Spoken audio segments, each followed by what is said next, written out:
Bienvenue dans Individuation, le podcast qui te guide vers la libération de ta lumière. Je m'appelle Lélia, je suis guide holistique et je n'ai qu'un seul objectif sur Terre, contribuer à un monde plus libre.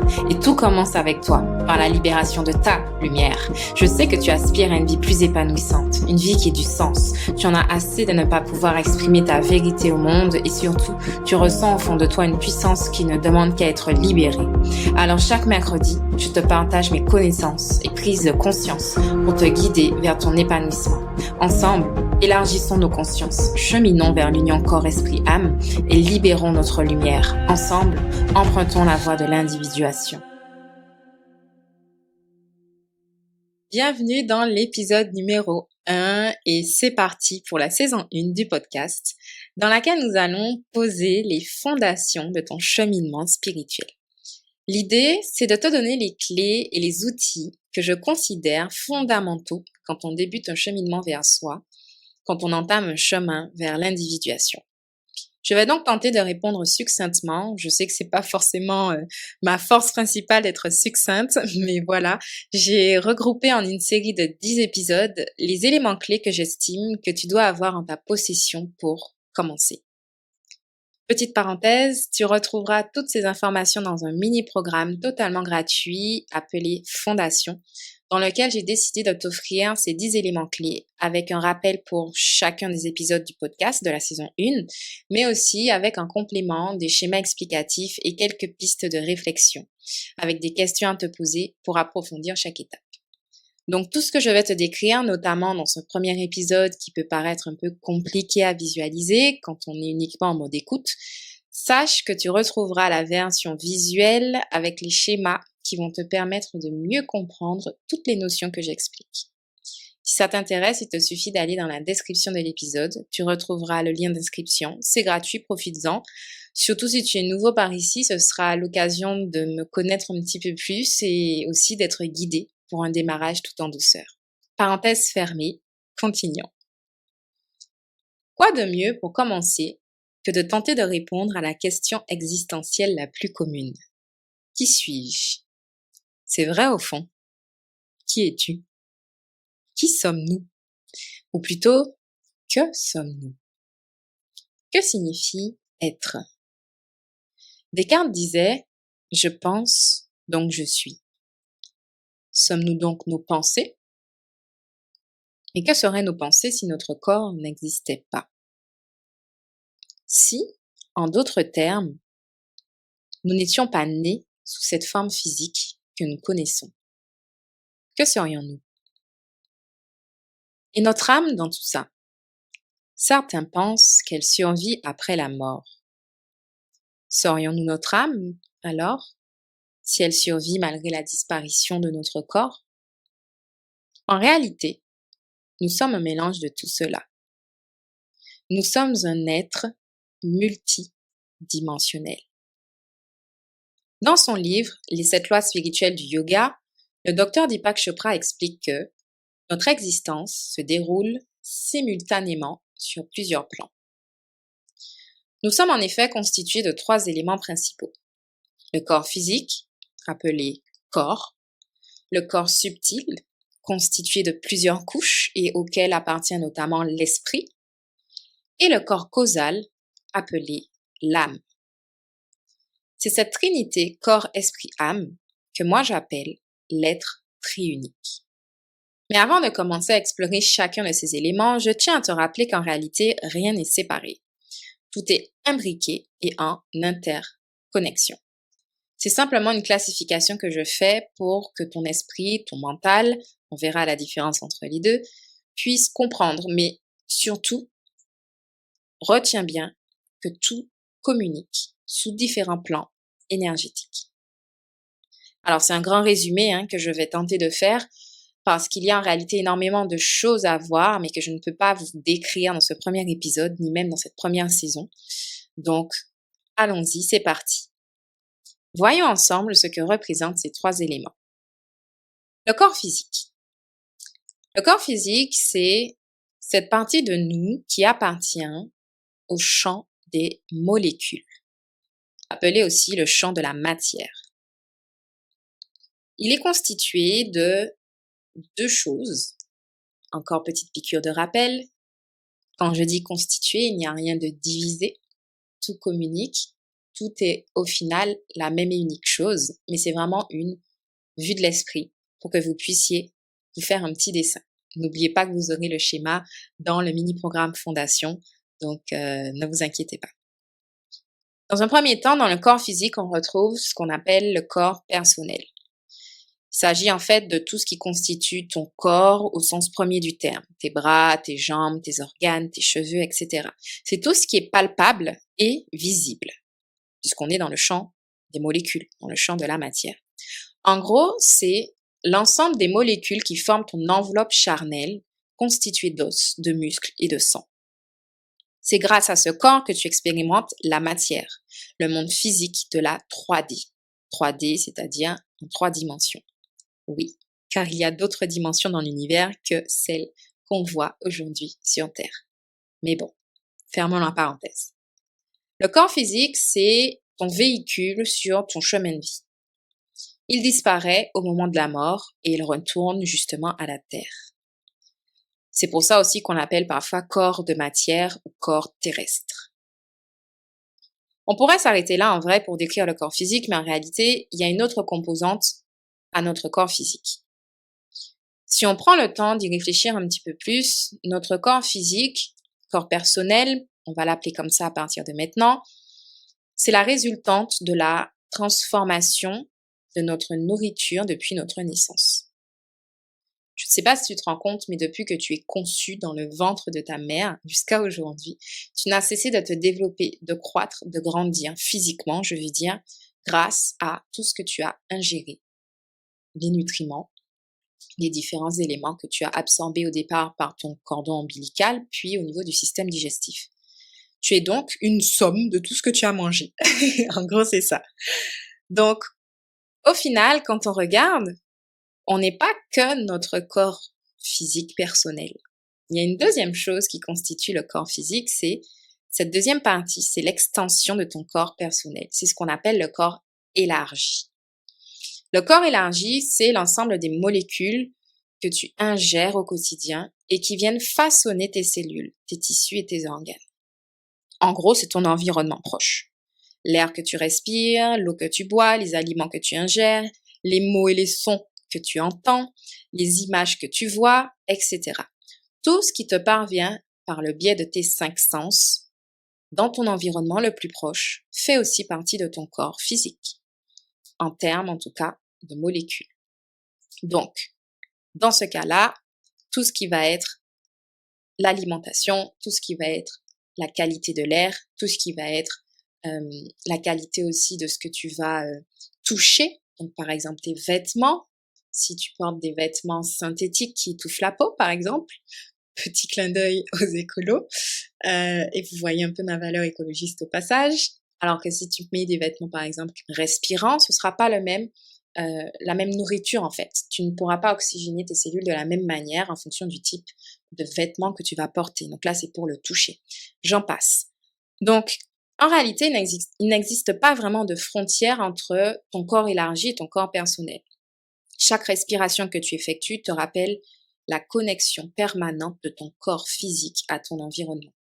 Ton corps élargi est donc tout aussi important à entretenir que ton corps personnel, car nous sommes imbriqués dans notre écosystème. La qualité de l'air chez toi, la propreté de ta maison, la qualité des aliments que tu choisiras, tout cela fait aussi partie de ton corps physique.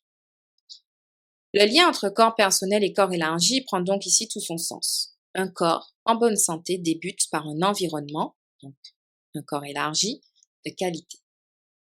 En conclusion, corps physique égale corps personnel plus corps élargi. Ensuite, on a affaire au corps subtil. Alors, c'est là que tout se complique, entre guillemets, parce qu'en fait, le corps subtil est fait de beaucoup de choses différentes que je vais tenter justement d'expliquer de façon succincte. Le corps subtil, c'est quoi? C'est tout ce qui appartient au champ du non palpable, de l'intangible, mais qui interagit avec le champ des molécules. Tout à l'heure, avec le corps physique, on avait tout ce qui appartient au champ des molécules, qui va être tangible, qu'on va pouvoir toucher, les choses que l'on voit, que l'on peut attraper avec les mains, la table, le pain, etc. Ton corps, tes cheveux, tout ce que tu vas pouvoir voir et toucher. Là, quand on parle de corps subtil, c'est toute la partie de ton être qui n'est pas visible, qui est au niveau du non visible, de l'intangible et du non palpable, mais qui a quand même une interaction directe avec ton corps physique, une interaction directe avec les molécules, à la différence du corps causal on verra tout à l'heure, qui n'a pas d'interaction forcément directe. Donc on peut aussi appeler le corps subtil le champ de vibration. Il appartient au champ de vibration. Donc le champ subtil, c'est le champ de la vibration énergétique. C'est là que ça se complique, comme je disais tout à l'heure, parce qu'il y a différentes classifications selon les différents courants de pensée, etc. On va retrouver différents noms ou différentes classifications, mais globalement, peu importe le courant de pensée, on retrouve en général 3 enveloppes subtiles. L'énergie vitale, les émotions et l'esprit. Tout ce que je vais vous décrire là est basé sur la philosophie du yoga. C'est dans ce corps-là, dans le corps subtil, que circule notre énergie vitale et que sont créées nos pensées, mais aussi nos émotions. On va donc retrouver 3 grandes parties, on va dire, dans le corps subtil qui correspondent à plusieurs enveloppes différentes. Dans la première partie, on va retrouver ce qu'on appelle le corps énergétique. Donc, le corps énergétique, c'est aussi ce qu'on appelle le corps vital ou corps éthérique. Je vous donne tous les noms comme ça, si jamais vous retombez dessus sur d'autres sites internet, d'autres blogs, etc., d'autres classifications, sachez que c'est la même chose. Corps énergétique égale corps vital égale corps éthérique. C'est quoi le corps énergétique? C'est la partie du corps subtil qui va régir l'énergie vitale qui circule en nous. C'est ce souffle de vie qui circule en nous et qui fait circuler nos cellules. Je tiens à préciser que là, quand je parle d'énergie vitale, ici, je fais référence à ce à quoi on pense quand on dit, par exemple, avoir beaucoup d'énergie ou ne pas avoir beaucoup d'énergie. En gros, ce qui nous permet de dire si on est fatigué ou en pleine forme. Quand je parle d'énergie vitale, c'est à ça que je fais référence. Il faut néanmoins savoir que toute est énergie autour de nous et en nous. Même au niveau du champ des molécules, il y a des transferts d'énergie. Par exemple, quand vous mangez et que vous digérez, la digestion, c'est la transformation des aliments en nutriments puis en énergie vitale qui va être disponible pour vos cellules. Et c'est cette transformation-là, c'est la qualité de ces différentes transformations et de ces différents transferts d'énergie, par exemple au niveau de votre barrière intestinale, qui va rendre la qualité de l'énergie vitale plus ou moins élevée et qui va faire de vous votre forme physique qui va être plus ou moins bonne. Parce que le corps énergétique se situe en fait à la frontière entre le corps physique et les autres corps subtils. En fait, c'est la couche subtile la plus proche du corps physique. Donc, c'est pour ça qu'on parle d'énergie vitale et dans certaines classifications, on va même le retrouver à l'intérieur du corps physique parce que, par exemple, ancestralement, les yogis considéraient que sans énergie vitale, le corps ne fonctionne pas, le corps physique ne fonctionne pas, donc le corps énergétique fait partie intégrante du corps physique. Bref, après, c'est vous qui voyez. Globalement, mettez-le juste après le corps physique, vous avez le corps énergétique. Soit vous le mettez dans le corps subtil, soit vous le mettez dans le corps physique, c'est comme vous voulez, mais c'est celui qui fait la passerelle entre justement vos cellules et toutes les autres couches plus subtiles. Ce corps énergétique, il va faire référence au prana dans la culture hindoue, il va faire référence au ki en Chine, au mana dans la culture polynésienne. Il a plein de noms différents en fonction des cultures dans le monde, mais globalement, c'est ce souffle de vie, cette force vitale qui nous permet d'avoir de l'énergie pour faire des choses dans la journée. De la même manière que notre corps personnel physique a besoin d'être dans un environnement, donc un corps élargi, de qualité pour bien fonctionner, notre corps énergétique aussi est influencé par notre environnement, puisque tout est interconnecté. Vous avez sûrement dû déjà constater que votre énergie varie en fonction des jours, en fonction du sommeil, en fonction de l'environnement ou encore en fonction des gens que vous côtoyez. C'est bien pour ça que, bien qu'il fasse partie du corps subtil, certains le classent dans le corps physique, parce qu'il est en interconnexion, en interaction directe avec l'environnement. Personnellement, moi, je le positionne un peu à la frontière entre les deux. Donc, c'est vous qui voyez. Si vous voulez le mettre dans corps physique, vous le mettez dedans. Si vous voulez le mettre dans le corps subtil, c'est OK aussi. En gros, il fait le liant au sein de vous-même, au sein de votre corps, entre le monde de la matière, vos cellules, et le monde subtil, vos vibrations. Ensuite, on va retrouver le corps émotionnel, qui est aussi appelé dans d'autres classifications, dans d'autres philosophies, on va dire, le corps astral. C'est la partie du corps subtil qui régit les émotions. Donc, c'est une couche qui va relier le corps énergétique et le corps physique, donc les deux premiers qu'on a vus, au corps mental qu'on va voir juste après. Il est à l'intersection entre, en gros, l'esprit et le corps. Les émotions vont donc être finalement le canal de communication, de connexion entre notre corps physique et énergétique, on va dire, et notre esprit, qu'on va voir juste après. L'émotion, c'est quoi? L'émotion, c'est une énergie en mouvement qui véhicule de l'information. Toute information fonctionne sous forme de vagues émotionnelles qu'on retrouve d'ailleurs dans le système du Human Design, classifié en 7 types de vagues. Les émotions, c'est tout ce qui nous permet de nous mettre en mouvement, ou au contraire, de nous ralentir sur notre chemin de vie, selon la fréquence vibratoire de l'émotion. Je m'explique. Une émotion à vibration haute, on va l'appeler positive, sera un boost, en gros, pour notre vitalité, donc pour notre corps énergétique en dessous, et il va donc nous permettre d'avancer avec plus de fluidité et d'énergie vitale au quotidien dans notre journée. Donc, notre corps physique personnel va aussi être en meilleure santé. Plus on vibre haut au niveau émotionnel, plus on peut avancer facilement et plus notre corps physique est en bonne santé. Tandis qu'une émotion à vibration basse, dite négative, va diminuer la qualité de notre énergie vitale, donc notre corps énergétique, qu'on appelle aussi du coup, comme j'ai dit tout à l'heure, le corps éthérique. Donc, la qualité de notre énergie vitale va être diminuée dans le cas où on a une émotion à vibration basse et donc notre corps physique aussi va être ralenti.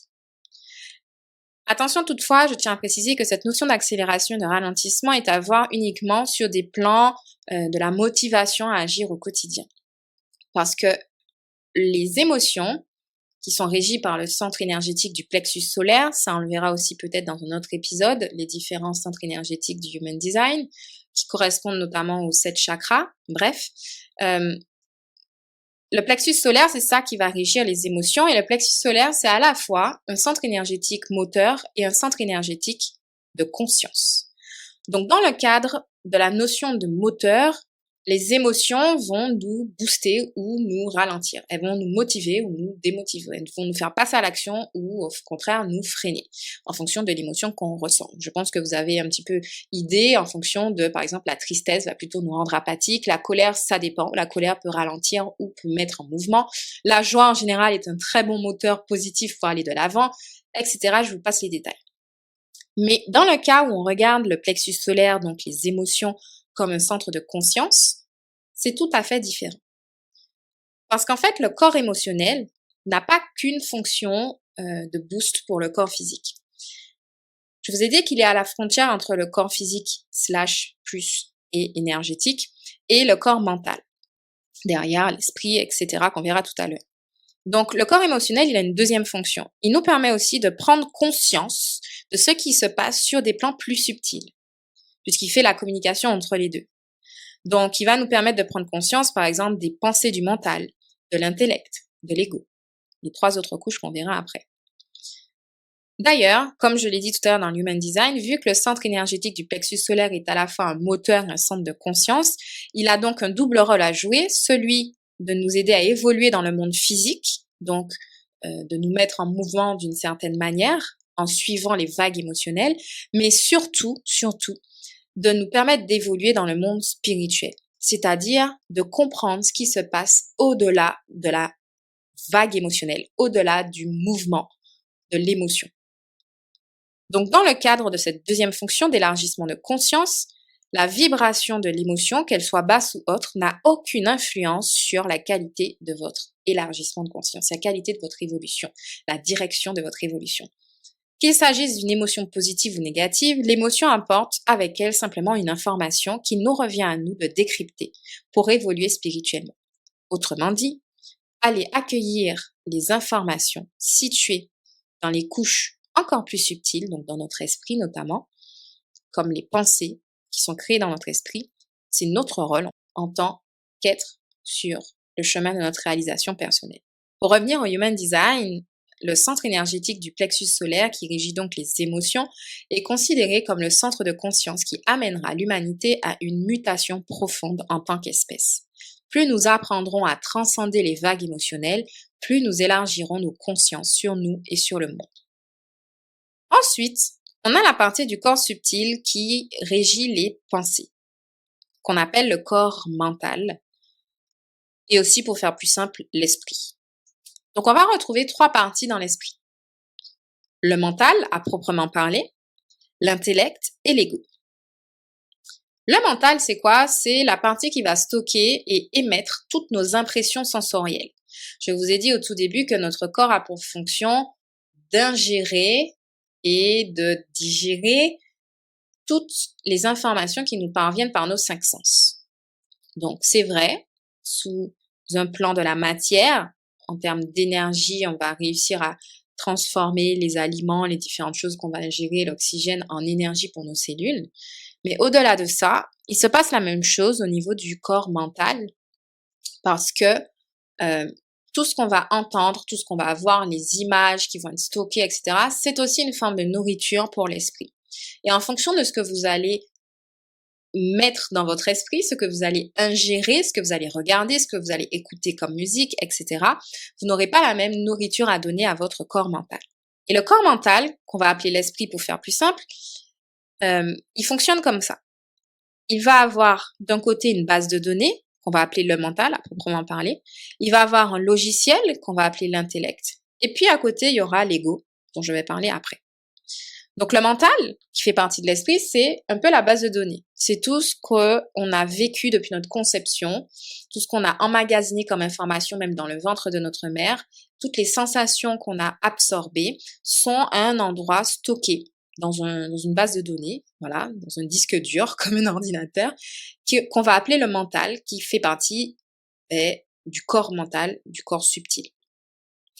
Donc la vue d'un objet, l'odeur d'un plat, la sensation agréable ou désagréable d'une texture, le son d'un bruit ou encore le goût d'un aliment, tout ça correspond à des impressions sensorielles que ton mental emmagasine à longueur de journée. Tout ça est gravé dans notre conscience à différents niveaux et états. La retranscription de toutes ces informations-là sera différente selon ton état de conscience. Par exemple, la retranscription de tes impressions sensorielles quand tu es réveillé va être différente de quand tu es endormi pendant tes rêves. C'est donc au niveau du mental que sont créées nos pensées, nos idées, nos croyances, nos convictions et nos idéaux à partir des impressions sensorielles que nous avons stockées. Le mental a donc pour deuxième fonction d'émettre à nouveau ces impressions-là sous une forme qu'il aura stockée, transformée quelque part au niveau de ta conscience, on va dire ça. Ensuite, on a l'intellect. Donc l'intellect, c'est la dimension de ton esprit qui choisit. C'est celle qui est capable de logique, d'analyse et de calcul. C'est elle qui va peser les fameux pour et contre pour des situations à dilemme. C'est vraiment le logiciel qui va utiliser les données de la base de données du mental pour en faire des équations, pour en faire des conclusions. Attention, conclusion n'est pas égale à décision. Selon le yoga, l'objectif ultime de cette dimension-là, donc de l'intellect, c'est de réussir à distinguer le réel et l'irréel, de pouvoir mettre les choses dans des cases, de pouvoir classer. Donc il va classer, classifier, ranger, organiser, structurer, et il va rassembler tout ça et en faire une petite logique, une petite équation et plein d'équations en vrai qui vont aboutir à des conclusions rationnelles. En gros, c'est la part du corps subtil qui a longtemps été utilisée jusqu'à aujourd'hui comme preuve d'intelligence à travers notamment le quotient intellectuel, le QI. Parce que quelqu'un qui est de capacité élevée à faire des équations, une logique, etc., était considéré comme intelligent. Mais l'intelligence ne se résume pas qu'à l'intellect. Et je vous laisse découvrir tout ça dans l'épisode sur les 3 formes de conscience de l'être humain qui viendra prochainement. Donc, vous commencez à comprendre votre esprit, appelé aussi corps mental, il est constitué d'une base de données, le mental, d'un logiciel, l'intellect, et aussi d'un troisième élément qu'on appelle l'ego. Ah, cet ego dont tout le monde parle dans le domaine du développement personnel depuis quelques années. C'est quoi l'ego? Ça pourrait faire l'objet d'un épisode entier, donc je vais essayer d'être succincte comme je vous ai promis. L'ego, c'est la dimension de votre être qui s'identifie à la position sociale et au bien matériel. C'est une excroissance de votre esprit qui est à l'origine de la notion de propriété, qui va pouvoir vous aider à dire mon, ma, moi, le mien, je. Selon le docteur Deepak Chopra, il cherche la sécurité à travers le contrôle. C'est pour ça que l'humain a tendance à beaucoup s'identifier à son mental aujourd'hui, c'est-à-dire à ses pensées, parce que à cause de l'ego, qui est une excroissance de l'esprit, il n'arrive pas forcément à prendre du recul par rapport à ses pensées et il a tendance à s'identifier à ses pensées, au lieu de tout simplement les observer et les utiliser comme moyen d'analyse. Qu'est-ce que ça donne dans notre société actuelle? Ça donne justement un monde où il est très facile de se perdre dans son mental à cause de l'ego, parce qu'il s'attache au rôle, aux relations et aux objets. C'est pour ça d'ailleurs qu'aujourd'hui, il y a un gros boom autour de l'importance d'accueillir et de comprendre ses émotions, car finalement, c'est la couche subtile la plus riche en informations à propos de notre mental, puisqu'elle est juste à côté, en communication avec le mental, mais qui reste suffisamment détachée du mental et donc de l'ego, de l'esprit, et qui n'est pas influencée par l'ego, contrairement à l'intellect. Donc, on a tout à gagner à aller creuser au niveau émotionnel pour comprendre ce qui se passe dans notre base de données, dans notre cerveau, dans notre esprit et dans notre inconscient, subconscient, etc. En réalité, ce que je vous décris là, c'est l'ego non sain. L'ego tel qu'il est aujourd'hui chez l'humain, et c'est pas un ego qui joue son rôle à proprement parler. Parce qu'en réalité, l'unique rôle de l'ego, c'est d'être le point de référence de la conscience individuelle au sein du tout. Autrement dit, c'est ce qui nous permet de distinguer tout ce qui est moi, mon, je, par rapport au reste du monde, par rapport au monde extérieur. Si je fais le parallèle, par exemple, avec le corps physique, imaginez un petit peu votre corps et observez la peau. La peau, c'est la barrière entre ce qui est à l'intérieur de vous et ce qui est à l'extérieur de vous. Eh bien, considérez que l'ego, normalement, il devrait jouer ce rôle. Il devrait simplement jouer le rôle de gardien de la conscience individuelle, de point de référence de la conscience individuelle, c'est-à-dire vous aider à pouvoir dire je m'appelle Lélia et toi, tu t'appelles un tel. De pouvoir distinguer l'individu du reste. C'est tout. C'est juste ça, sa fonction. C'est de nous permettre de nous individualiser à l'intérieur de l'humanité. Le problème, c'est qu'aujourd'hui, il ne joue pas ce rôle. Il prend un rôle qui ne lui revient pas, c'est-à-dire, il prend un rôle de décisionnaire. Et c'est là que ça coince. L'idée, en réalité, n'est pas de supprimer l'ego, mais plutôt de l'éduquer, de l'éveiller et de le guérir, pour qu'il reprenne sa juste fonction de témoin, observateur et gardien de notre individualité. Malheureusement, aujourd'hui, il est très souvent à l'origine de nos douleurs émotionnelles, parce que nos réactions émotionnelles sont la plupart du temps la résultante d'une blessure à l'ego, qui n'a pas su voir en dehors de son champ de contrôle. C'est donc là tout l'enjeu du cheminement spirituel. C'est à nous de faire le nécessaire pour retrouver un ego sain, qui sera alors un véritable compagnon de route formidable pour nous permettre simplement d'affirmer notre individualité, d'affirmer posséder certaines choses, être certaines choses, avoir un certain statut, sans pour autant nous identifier à ces objets ou à ce statut. Pour être plus concrète, c'est avoir la capacité de dire « Je m'appelle Lélia, je suis guide holistique, je vis à tel endroit en Martinique, j'ai telle voiture, j'ai tel objet, etc. Je gagne tant d'argent. » Mais pour autant, être capable sous d'autres plans de ne pas m'identifier à ça, c'est-à-dire de ne pas construire mon identité par rapport à ce statut, voilà, que je me suis créé de guide holistique, par rapport à ce statut de martiniquaise, par exemple, par rapport à cet objet que je possède, cette voiture, etc. Être capable à la fois de dire, ok, ça c'est moi, c'est mon territoire en tant qu'être incarné, il faut bien que je dise à quoi j'appartiens et ce que je possède, et en même temps de ne pas porter ma valeur et mon identité, ne pas rattacher ma valeur et mon identité uniquement à ça. C'est tout un travail justement à faire dans le cheminement spirituel, c'est de réussir à éduquer l'ego pour qu'il soit beaucoup plus sain pour notre évolution. Donc pour finir, sous le champ des molécules, le corps physique, et sous le champ des vibrations, le corps subtil, réside une troisième dimension de l'être, le corps causal, appelé aussi l'âme. L'âme réside dans le champ de pure potentialité. C'est une notion qui est décrite dans la première des 7 lois spirituelles du succès. Donc je vous invite à écouter l'épisode à venir, qui sera le 10e et dernier épisode de la saison, donc sur les 7 lois spirituelles du succès. Mais si vous ne voulez pas attendre jusqu'à cet épisode-là, vous pouvez tout simplement aller lire l'article de blog que je vous ai mis aussi dans les notes de l'épisode. Vous pouvez le retrouver aussi dans le mini-programme gratuit Fondation. Tout est au même endroit. Donc l'âme, c'est quoi? L'âme est à l'origine de nos pensées, de nos émotions, de nos désirs, de nos rêves, de nos sentiments. En gros, elle est à l'origine de tout le corps subtil. Donc, tout votre intellect, votre mental, votre ego, vos émotions, toutes ces choses-là subsistent, existent parce qu'il y a ce souffle de vie encore plus profond qui est l'âme, qui est la cause et la racine de la vie. L'âme est aussi à l'origine des molécules qui vont donc constituer ton corps physique. C'est la source de la création. Tout comme le corps physique et le corps subtil, le corps causal a plusieurs enveloppes. On va retrouver l'âme personnelle, à l'instar du corps personnel. L'âme personnelle, c'est quoi? C'est notre âme qui est à l'intérieur de notre corps physique. C'est l'endroit où vont reposer toutes les graines de tes désirs, toutes les graines des désirs de chacun d'entre nous.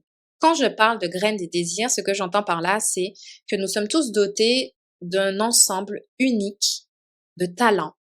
Et nous avons tous, chacun, un objectif spécifique à accomplir sur Terre, appelé aussi Dharma. Donc le Dharma, c'est la 7e des 7 lois spirituelles du succès. Donc pareil, vous pouvez retrouver l'article de blog sur mon site, ou vous pouvez attendre de patienter et d'écouter l'épisode sur les 7 lois spirituelles du succès. Le Dharma, en quelques mots, c'est un peu notre mission dans la vie, notre but, mais de façon beaucoup plus large. Ça fera l'objet justement d'une partie de l'épisode. Placés dans le bon environnement, donc corps physique et corps subtil en bonne santé, les graines qui sont à l'intérieur de notre âme personnelle vont alors pouvoir éclore, vont pouvoir germer, pousser et nous permettre d'exprimer nos talents dans le monde, d'offrir nos talents au monde. Et quand on arrive à faire germer ces petites graines-là qui sont au fond de notre âme, quand on arrive à faire éclore ces talents dans le monde et à l'offrir au monde, à les offrir au monde, on ressent vraiment un sentiment d'accomplissement profond. Et c'est ce que j'appelle la réalisation personnelle. Se réaliser. Ensuite, on va retrouver l'âme collective. L'âme collective, c'est quoi? C'est comme si vous preniez un petit peu toutes les âmes humaines. Voilà, vous prenez des petits points qui brillent un peu partout sur Terre et vous les rassemblez. Et il y a une âme collective. Donc l'âme collective, si il faut mettre des mots, c'est vraiment pas facile à décrire. Prenez vraiment mes mots avec des pincettes. C'est pas les mots les plus adaptés, mais c'est un peu l'ensemble de nos croyances. Donc j'aime pas trop le mot croyance parce que la croyance fait plutôt référence au mental et à l'esprit, mais voilà, j'ai pas trouvé d'autres mots. C'est un peu l'ensemble de toutes nos croyances communes en tant qu'individus, mais regroupées. Donc, c'est les croyances communes de plusieurs êtres. Donc, ça peut être l'âme collective d'un pays, par exemple, ou voire de toute l'humanité tout entière. Donc, l'âme de l'humanité. Si on collait toutes les âmes humaines, on aurait l'âme humaine. L'âme de l'humanité. Vous voyez, c'est un petit peu ça. Cette partie de l'âme collective, nous rappelle que nous sommes vraiment une histoire vivante commune. Quand on observe notamment les mythes communs, connus de tous, tels que par exemple, je vais prendre quelques-uns, j'ai pas tous les mythes en tête, mais tout ce qui va être le mythe d'Icare, par exemple, je pense qu'on l'a tous au moins entendu. En tout cas, pour la population à laquelle je m'adresse, je pense que oui. Qui a volé trop près du soleil, qui s'est brûlé les ailes, c'est un mythe en fait qui illustre quelque chose au niveau collectif. C'est aussi toutes les mythologies des différentes cultures égyptiennes, grecques, caribéennes, africaines. Quand on regarde les différentes mythologies ou divinités, avec par exemple à l'époque quand on allait à l'école, je sais pas, pour ceux qui ont fait à peu près le même cursus que moi en histoire géo, on apprenait les différentes divinités égyptiennes avec Ra, avec Isis, etc. Ils avaient des têtes d'animaux. Donc on retrouve ça en Égypte, on retrouve ça aussi en Inde avec les différentes divinités, Ganesh avec une tête d'éléphant, Hanuman avec une tête de singe. Il y a énormément de divinités et toutes ces choses-là vont aussi transparaître dans d'autres types de cultures. Donc la culture maya par exemple, amérindienne, la culture africaine avec les orishas. Bref, toutes ces choses-là, c'est toute l'âme de l'humanité. Là où on est aujourd'hui, l'humanité à son stade d'évolution sur Terre en 2023, on a une certaine mission en tant que collectif à accomplir. On a aussi une mission d'âme à accomplir en tant que collectif. Donc l'âme collective, s'observe au niveau d'un groupe. Donc ça peut être humaine, comme j'ai dit, mais ça peut être à l'échelle d'un pays ou d'une région. On peut par exemple ressentir l'âme d'un lieu rien qu'en y posant les pieds en sortant de l'avion. Donc ça m'est déjà arrivé. Je me souviens la première fois que je suis allée en Guadeloupe, ce qui est l'île d'à côté, qu'on pourrait penser être assez proche en termes d'énergie. Et ben pas du tout. J'ai vraiment ressenti qu'il y avait vraiment une autre histoire, une âme profonde, quelque chose de différent dans l'énergie qui se dégageait quand je suis arrivée à l'aéroport. Je peux pas vous expliquer. C'est vraiment quelque chose qui se ressent, c'est énergétique et c'est très profond en fait. Donc on voit bien qu'il y a une histoire qui est différente. L'âme repose un peu sur toute l'histoire et ce que le collectif de ce pays ou de cette collectivité a à transcender. Donc il existe bel et bien une âme collective à un peuple ou à un pays. Et comme pour l'âme personnelle, un pays ou une région a un dharma à accomplir pour changer le cours de l'histoire, le cours de la vie. Tout comme vous, en tant qu'âme, vous avez un rôle à jouer dans le système de la vie, vous avez une mission à accomplir pour vous évoluer en tant qu'âme, mais pour faire évoluer le monde. Les collectivités, les pays, les différents peuples ont aussi un rôle spécifique à jouer dans l'histoire du monde et donc dans l'évolution de l'âme humaine à l'échelle de l'humanité. Pareil, tout comme notre environnement proche, le pays où nous vivons fait donc également partie intégrante de notre être et vient influencer sous certains plans très subtils notre chemin d'âme. La dernière partie, c'est l'âme universelle, qui est l'aspect le plus profond de notre être, qui réside vraiment sous des couches très profondes, subtiles. Ça va être quelque chose qui est très difficile à percevoir car la plupart des êtres humains sur Terre ne sont simplement pas capables de sentir cette dimension. Cette enveloppe dépasse vraiment une dimension du temps, de l'espace et de la causalité, et c'est tout ce qui est à l'origine de l'univers tout entier. C'est la source. Vous m'entendrez peut-être des fois dire dans de prochains épisodes la source, ben je vais faire référence à l'âme universelle qui est directement reliée à la conscience universelle. Je vais essayer de pas vous perdre, c'est presque fini. L'âme universelle n'a pas de qualité propre, et on ne peut pas vraiment la décrire, même avec nos impressions sensorielles, voire énergétiques, même ceux qui ont des capacités extrasensorielles, c'est-à-dire qui ressentent des choses sous des plans énergétiques plus profonds. C'est très difficile, j'ai envie de dire impossible, mais bon, je vais me restreindre, je vais pas entrer dans le débat, de ressentir à quoi correspond la conscience universelle.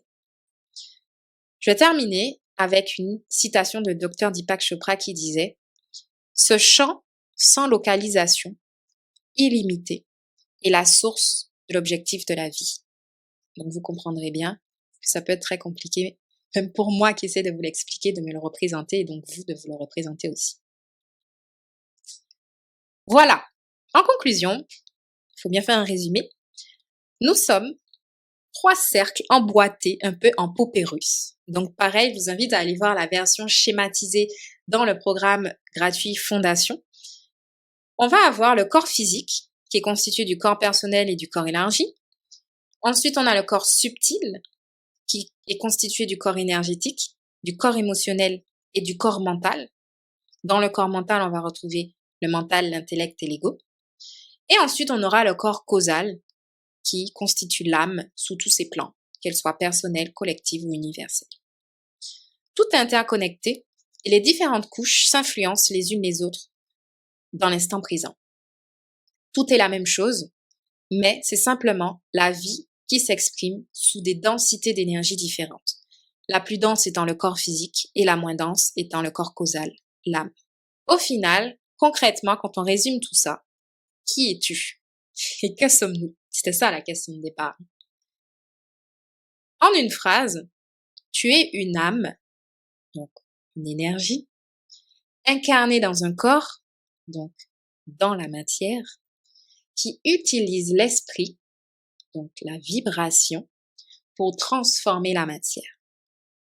Je répète, tu es une âme incarnée dans un corps qui utilise un esprit pour transformer la matière. Mais il y a tellement d'autres choses à savoir et à comprendre de l'humain sur l'humain en réalité. Pour l'instant, pour démarrer ton cheminement, c'est la première et la seule chose à retenir. La Trinité, corps, esprit, âme. Avec bien sûr les émotions comme canal de communication entre le corps et l'esprit.